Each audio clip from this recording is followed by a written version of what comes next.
সাবান ব্যবহার করছেন তাহলে সাবধান হন এখনই। অবাক লাগলেও সত্যি, অনেক পরিবারে একটি সাবান গোটা পরিবারের সবাই ব্যবহার করেন এবং সেখান থেকে শুরু হয় বিপদের সূত্রপাত। কারণ ব্যবহার করা বার সাবানের উপরিভাগে জমে থাকতে পারে ব্যাকটেরিয়া, ভাইরাস সহ নানা রকম ক্ষতিকারক জীবাণু, যা একজনের শরীর থেকে অন্যজনের শরীরে অনায়াসে চলে যেতে পারে।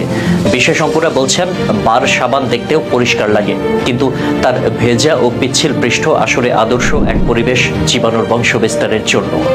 ইন্ডিয়ান জার্নাল অফ ডেন্টাল রিসার্চের একটি গবেষণায় দেখা গেছে ব্যবহৃত বার সাবানে অন্তত 5 ধরনের ক্ষতিকারক জীবাণু থাকতে পারে। এর মধ্যে রয়েছে ইকোলাই ছত্রাক এবং এমন কিছু ভাইরাস যা ত্বকের সংক্রমণ বা অন্ত্রের সমস্যা পর্যন্ত তৈরি করতে পারে। অন্যদিকে American journal of infection control তাদের এক জরিপে জানায় প্রায় 62% ব্যবহৃত বার সাবানে রোগ জীবাণু পাওয়া গেছে। এই জীবাণুগুলোর বেশিরভাগই ত্বকের সংক্রমণ, ফুড পয়জনিং বা ডায়রিয়া জাতীয় রোগের জন্য দায়ী। আমরা অনেকে একসঙ্গে একটি বাথরুম ব্যবহার করি। সকালে বাবা মা, বাচ্চা, দাদা দাদিরা সবাই এক সাবান দিয়ে গোসল করেন, হাত ধুয়ে নেন বা মুখ ধুয়ে ফেলেন। কিন্তু একজন সদস্য যদি সংক্রমণবাহী হন, তবে তার ব্যবহারের পরই যদি অন্য কেউ সেই একই সাবান ব্যবহার করেন, তাহলে সেই জীবাণু সহজেই একজন থেকে আরেকজনে ছড়িয়ে পড়ে। শিশু এবং বয়স্কদের ক্ষেত্রে এই ঝুঁকি আরও বেশি, কারণ তাদের রোগ প্রতিরোধ ক্ষমতা তুলনামূলকভাবে কম।